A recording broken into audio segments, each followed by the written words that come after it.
দেখুন বন্ধুরা, এখন আমি সন্ধ্যে টিফিনে নিয়েছি এই যে মুড়ি। মুড়ি আছে, সিঙ্গাড়া, এই যে সিঙ্গাড়া, গাজর, এই যে চানাচুর আছে, এই যে বাদাম নিয়েছি, পেঁয়াজও নিয়েছি, এই যে পেঁয়াজ কুচি একদম মিশে গেছে, এই যে পেঁয়াজ কুচি দিয়ে মেখে এইটাই আজকে সন্ধ্যের টিফিন। আজকে রাস্তায় সব দোকানপাট বন্ধ। আজকে তো দোল। হ্যাপি হোলি আপনাদের সবাইকে। আর সবাই ভালোভাবে দোল কাটিয়েছেন তো? দেখতে দেখতে দোলও হয়ে গেল। এবার খাওয়া আরম্ভ।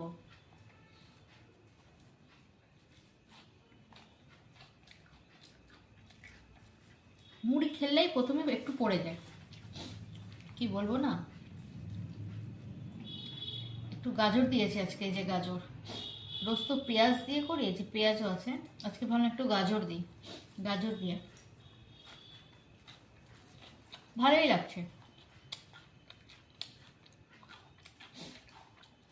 আপনারা কোনোদিন এরকম খেয়ে দেখবেন। গাজর, একটু পেঁয়াজ, একটু চানাচুর, একটু সিঙ্গারা তো আছেই, দিয়ে মাখিয়ে একটু সস থাকলে ভালো হতো। সস তো নেই, তাহলে আজকে টিফিন সন্ধ্যে এইটাই। আজকের মতো টাটা।